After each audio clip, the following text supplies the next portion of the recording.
오늘 하나님 말씀 이사야서 13장 1절과 17절부터 22절까지 말씀입니다. 아모스의 아들 이사야가 바벨론에 대하여 받은 경고라. 보라, 은을 돌아보지 아니하며 금을 기뻐하지 아니하는 메대 사람을 내가 충동하여 그들을 치게 하리니, 메대 사람이 활로 청년을 쏘아 죽이며 태 열매를 긍휼히 여기지 아니하며 아이를 애석하게 보지 아니하리라. 열국의 영광이요 갈대아 사람의 자랑하는 놀이개가 된 바벨론이 하나님께 멸망당한 소돔과 고모라 같이 되리니, 그곳에 거주할 자가 없겠고 거처할 사람이 대대에 없을 것이며, 아라비아 사람도 거기에 장막을 치지 아니하며 목자들도 그곳에 그들의 양떼를 쉬게 하지 아니할 것이요, 오직 들짐승들이 거기에 엎드리고 부르짖는 짐승이 그들의 가옥에 가득하며 타조가 거기에 깃들이며 들양이 거기에서 뛸 것이요, 그의 궁성에는 승냥이가 부르짖을 것이요, 화려하던 궁전에는 들깨가 울 것이라. 그의 때가 가까우며 그의 날이 오래지 아니하리라. 아멘. 요즘 패권 국가를 어떻게 바라볼 것인가, 이런 질문이 많이 생겨요. 우리나라의 정치계 학계에 친미주의자, 반미주의자가 양분되는 현상을 제가 목도하고 있습니다. 미중 패권 경쟁의 시대라 더 그런 것 같아요. 미국의 그 보스턴 대학교 정치학 교수였던 하워드 진이라는 분이 있었습니다. 2010년에 돌아가셨는데 진보좌파 역사학자로서 유명합니다. 이분이 1980년에 미국 민중사를 썼어요. 미국은 그 99%의 그 민중을 희생시키고 경제, 정치, 엘리트, 그들의 재산 확보를 위해 세워진 나라다. 뭐 그런 주장을 했습니다. 콜럼부스가 아니라 아메리카 원주민 인디언들의 시각, 노예제도의 희생자들의 시각, 여성계의 시각, 유색인종, 사회주의자들의 시각으로 미국 역사를 바라보았습니다. 그분 주장이 미국은 건국의 아버지들로부터 시작되는 만인 평등의 역사가 아니라 경제정치 엘리트의 재산을 확보하기 위한 그런 역사였다. 이런 단호한 주장을 내세웠습니다. 이분은 소련에 대한 환멸보다 미국에 대한 환멸이 더 크다, 이런 주장도 했고요. 베트남 전쟁, 이라크 전쟁, 대테러 전쟁 이런 것들을 너무 싫어했습니다. 충분히 이해가 가죠. 이분은 미국의 그 자생적 반미주의자입니다. 또 한 분을 또 소개해 보면 한국의 이춘근 박사라는 분이 있습니다. 이화여대 교수셨는데 전쟁과 국제정치 뭐 이런 책을 최근에 쓰셨어요. 강대국 사이에 끼어서 살아야 하는 한국인들에게 국제정치학은 선택이 아니라 필수 과목이다. 뭐 이런 주장도 하셨고요. 한국 사람들이 알고 있는 역사적 상식 중에 국제정치학 이론에 비춰보면 너무 어설픈 게 많다. 뭐 이런 주장도 많이 하셨습니다.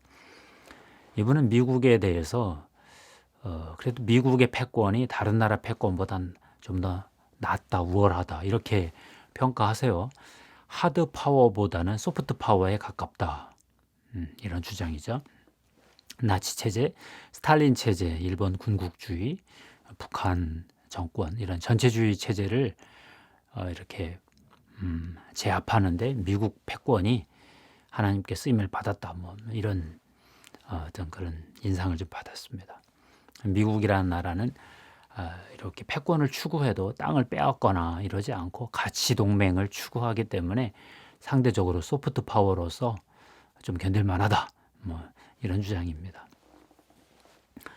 이런 패권 국가를 바라보는 두 가지 시각을 놓고 볼 때 기독교인으로서 성경적 사고를 하는 우리 입장에서는 어떻게 볼까, 이런 질문을 좀 던져봤습니다. 우선은 패권 국가를 세우시는 분도 하나님이시고 허무시는 분도 하나님이시다, 이런 생각이 떠오릅니다. 사도 바울도요, 로마 교인들에게 보낸 편지에서 로마 제국의 권세에 잘 복종하는 게 낫다. 이렇게 말씀했죠. 로마서 13장 1절 2절 말씀입니다.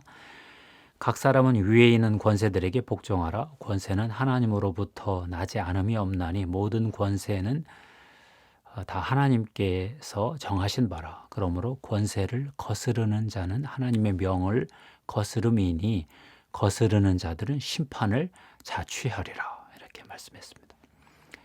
오늘 하나님 말씀은 바벨론에 대한 심판 예언이지요. 아모스의 아들 이사야가 바벨론에 대하여 받은 경고 신탁이라 이렇게 돼 있고요. 선지자는 바벨론이 파국적으로 멸망할 것이다. 이런 예언을 했습니다.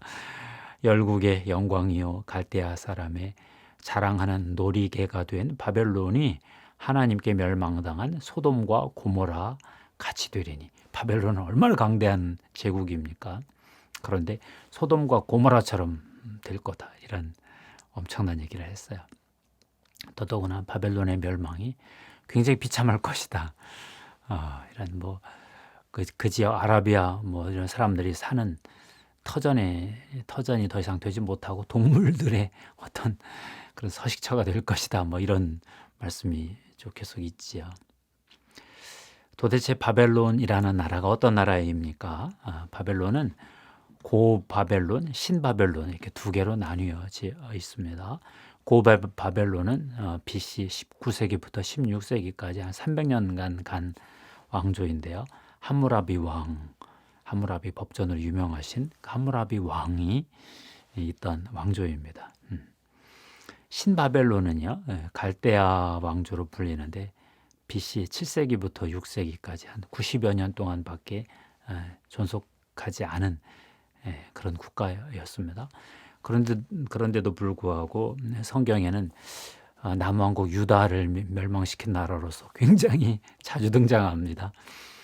2대 느부갓네살 왕이 전성기였는데 BC 605년부터 562년까지 장장 43년을 통치하면서 신바벨론 제국을 고대근동의 정상에 올려놓았습니다. 느부갓네살 왕은 갈그미스 전투에서 애굽 왕 바로 느고 그를 제압을 했죠. 그러고는 아시리아 다 무너뜨리고 이제 전체 고대근동의 패권을 차지했습니다. 그러면서 남왕국을 3번에 걸쳐서 1차 포로, 2차 포로, 3차 포로 그렇게 몰락시켰습니다. 다니엘에도 나오고요. 그런데 이 바벨론이 한때 대단했다고 그러죠. 90m짜리 바벨탑 비슷한 탑도 쌓은 흔적이 있고요. 공중정원이라고 하는 고대세계 7대 불가사의 그 건축물도 만들고. 그런데 너무 빨리 무너졌어요. 539년에 페르시아 고레스 왕에게 그냥 무혈 입성당했습니다.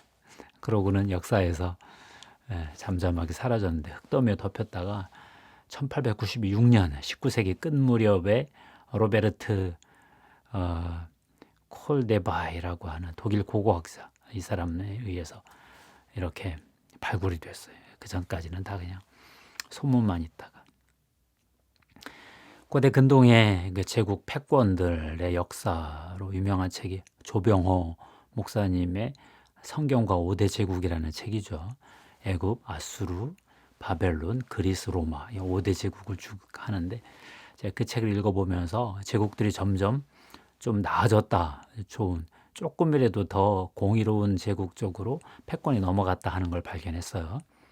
애굽은 이스라엘 백성들을 굉장히 노예로 부려먹었죠. 아수르는 북이스라엘을 멸망시키고 혼혈 정책을 써버렸죠.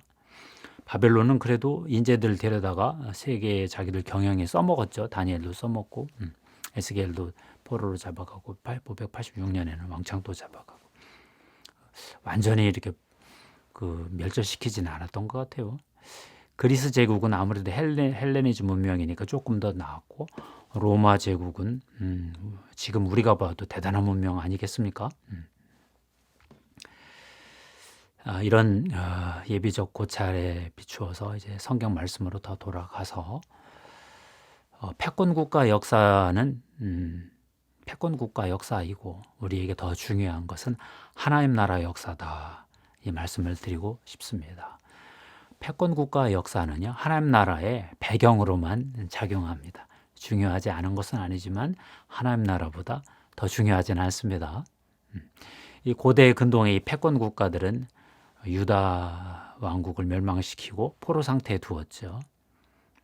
페르시아가 돌려보내긴 했지만 그리스, 로마 여전히 다 식민지 지배 상태였고, 그래서 유대인들은 성전이 재건되었지만 자기들을 포로 상태의 연장으로 보았습니다.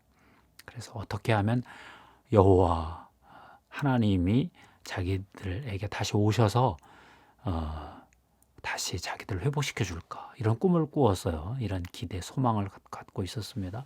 예를 들어 에스겔 선지자 같은 분은 여호와의 영광이 성전에 다시 돌아오는 그런 비전을 선포했던 거거든요. 그런데 드디어 예수 그리스도가 이 땅에 오셔서 하나님의 왕국이 자기 안에서 실현되었다, 이렇게 선포를 하셨습니다. 예수 그리스도의 인격과 삶 안에서 하나님 여호와가 이 땅에 귀환하셨다, 이렇게 선포를 한 거예요. 그런데 정말 예수 그리스도라는 왕은, 이 메시아 왕은 고대 근동의 패권 국가의 왕들, 황제들과도 다르고 이스라엘의 고대 기름 부음 받은 왕들과도 달랐습니다. 패권 국가는 폭력으로 다스렸죠. 근데 예수 그리스도는 사랑으로 다스리셨습니다. 이스라엘의 왕은 공의로 다스리지 못했는데 주님은 공의로 다스리시면서 그 의를 이루기 위해서 본인이 십자가에서 그 의를 이루셨죠. 불의를 행하는 그 사람들을 다 멸망시킨 것이 아니라 그 불의를 본인이 떠 안으셨어요. 이것이 예수 그리스도의 특별하심입니다. 예수 그리스도는 백성이 폭력을 십자가에서 몸으로 받아내셨죠. 그 사랑으로 정복하셨습니다. 죽음은 또 죽음으로 정복하셨습니다. 이것이 예수 그리스도의 십자가와 부활의 의미입니다. 주님이 십자가에 돌아가시고 3일 만에 부활하시면서 하나님 나라, 새로운 나라가 열린 것입니다. 그 전에 옥타비아누스가 악티움 해전에서 안토니우스를 이기고 로마사의 새로운 변화를 일으켰죠. 그게 로마 제국의 굿뉴스 복음이었습니다.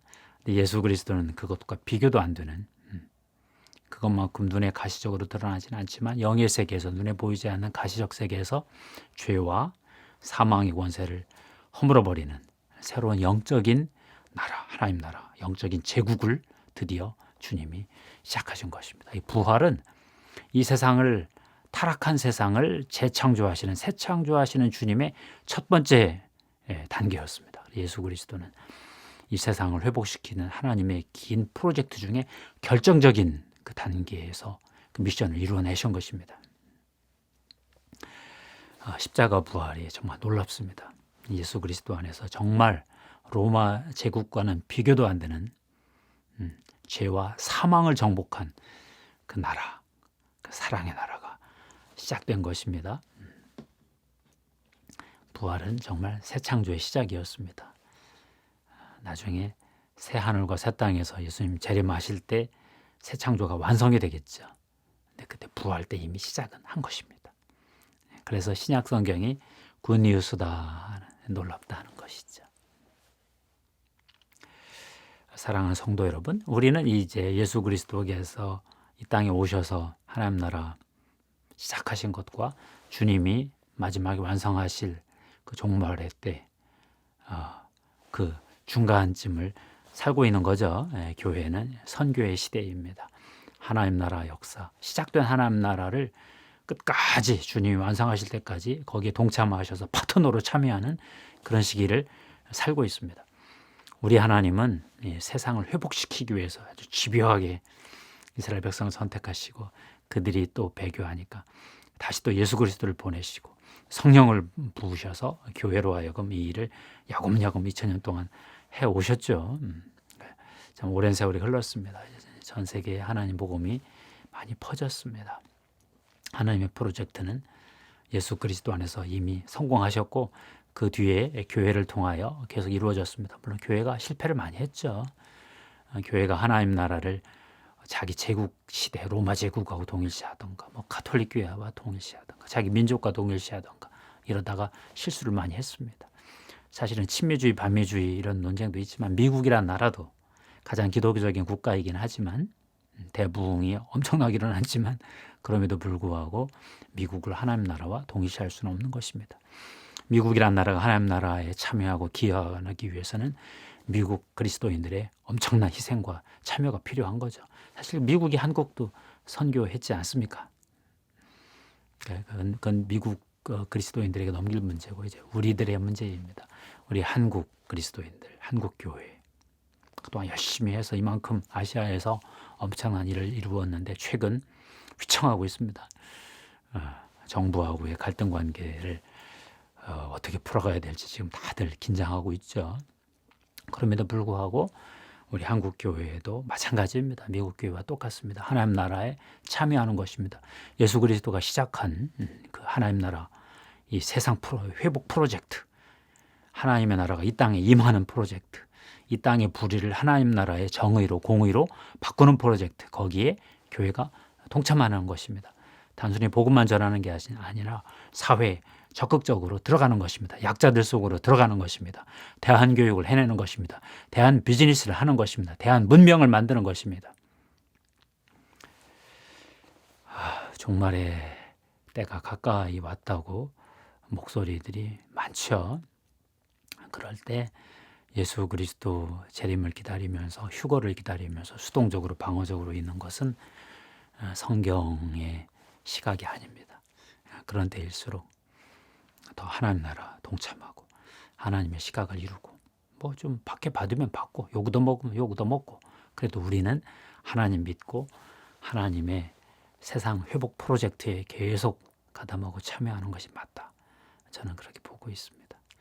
사랑하는 성도 여러분, 패권 국가들은 뭐 왔다 갔다 하는 것입니다. 조금 더 공의로운 국가에게 하나님 패권을 오래 두시겠죠.